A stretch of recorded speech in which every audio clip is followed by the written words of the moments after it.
Bismillahirrahmanirrahim. Assalamualaikum warahmatullahi wabarakatuh. Subhanaka la ilma lana illa ma 'allamtana innaka antal alimul hakim. Para pecinta ilmu tauhid yang Allah muliakan dimanapun berada, pada pertemuan yang lalu kita sudah menjelaskan satu sifat Allah Subhanahu wa taala yang disebut dengan sifat nafsiyah, yaitu al-wujud. Yang sifat wujud itu adalah sifat yang tidak terpisah dari zat Allah Subhanahu wa taala, karena sifat wujud itu adalah dasar dari sifat-sifat yang lainnya yang tidak terpisah dari wujudnya Allah Subhanahu wa taala, yang kita sebut sebagai sifat nafsiyah.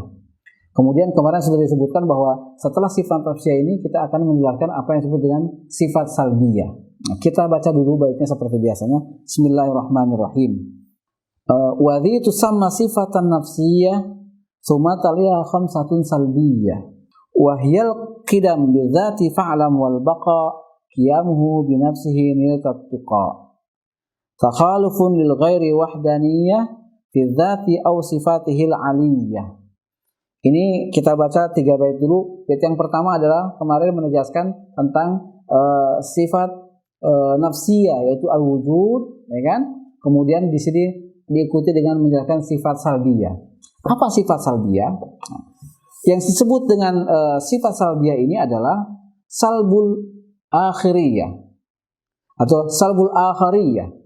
Yang disebut sifat salbiyah itu adalah salbul akhariyah atau menyediadakan sesuatu dari sesuatu yang lainnya, atau ainafiyuha, atau menegasikan sesuatu tersebut dari yang lainnya. Kenapa?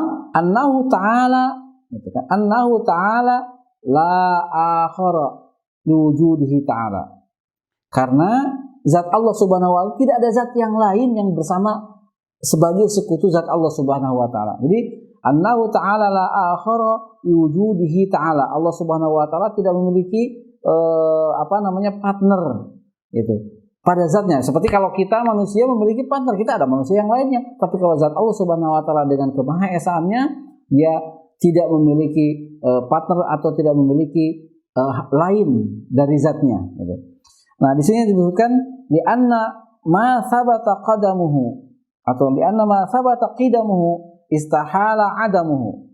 Karena segala sesuatu yang telah dipastikan, telah diyakini sifat qidamnya, sifat keabadiannya itu tidak ada permulaan, istahala adamuhu.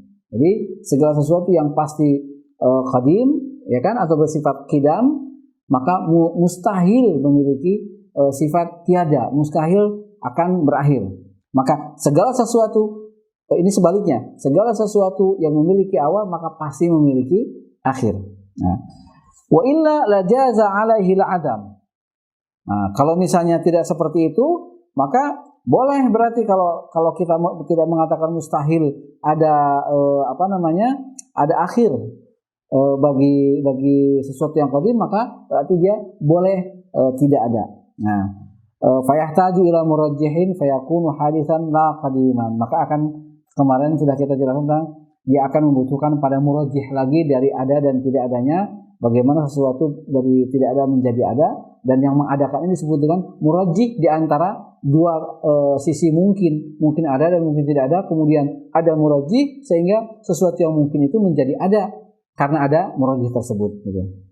Nah, sifat itu yang disebut dengan salbiyah. Jadi sifat salbiyah itu adalah sesuatu yang menunjukkan bahwa itu tidak mungkin ada dalam zat Allah Subhanahu wa taala, dinegasikan.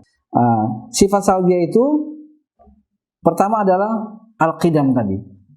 Nah, al-qidam ini berarti dia menegasikan sifat baharu, sifat hadis. Nanti kita akan membahas tentang sifat yang mustahil pada zat Allah Subhanahu wa taala. Jadi sifat qidam ini dengan sirinya karena Allah Subhanahu wa taala itu memiliki sifat qidam, qadimuz zat, maka Allah Subhanahu wa taala tidak mungkin ada awalnya. Atau disebut dengan sini al-qidam bi dzati fa'lam. Jadi disebut dalam syair ini wahyal qidam bi dzati fa'lam. Yaitu adalah al-qidam bi dzat gitu. Yang disebut dengan al-qidam bi dzat ini adalah annahu ta'ala qadimun li dzatihi la li'illatin qadimatin iqtadat wujudahu ta'ala an dzalik. Zat Allah Subhanahu wa taala ini qadim, tidak memiliki awal karena zatnya, bukan karena hal lain yang membuat zat Allah Subhanahu wa taala qadim, bukan, tetapi li dzatihi.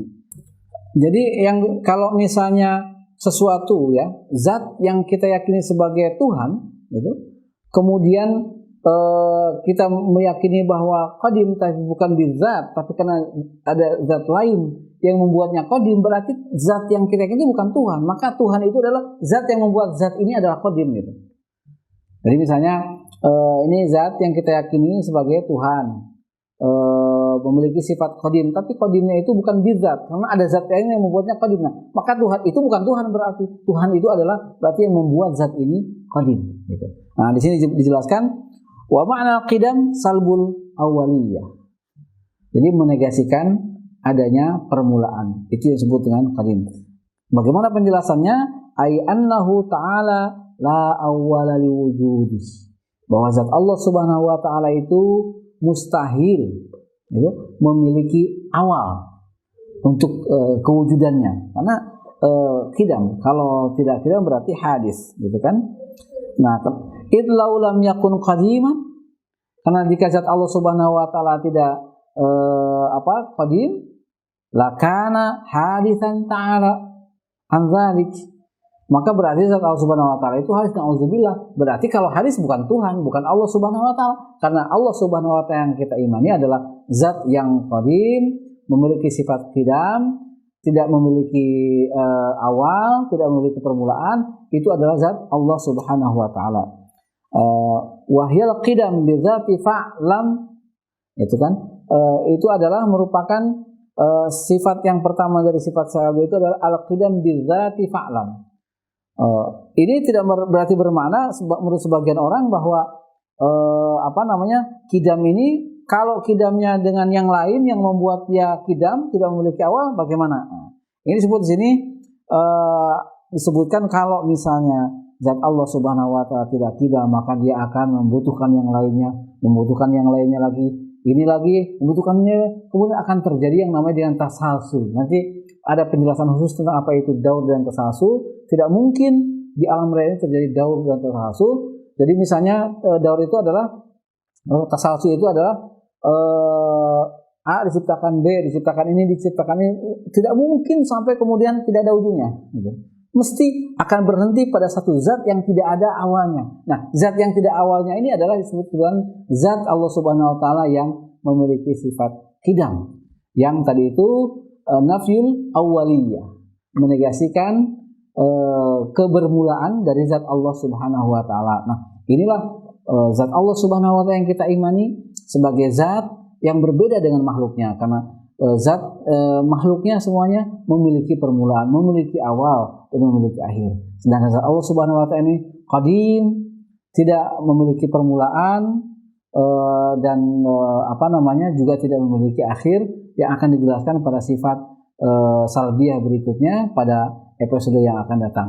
Demikian episode kali ini, mudah-mudahan bermanfaat, menjelaskan salah satu sifat pertama dari sifat Allah Ta'ala setelah sifat nafsiyah, sifat salbiyah, yaitu yang disebut dengan sifat al-qidam atau la awwala lahu. Allah Subhanahu wa taala tidak memiliki permulaan sebab Allah Subhanahu wa taala Maha Abadi. Demikian untuk episode kali ini, mudah-mudahan bermanfaat dalam mengenalkan salah satu sifat yang wajib pada zat Allah Subhanahu wa taala.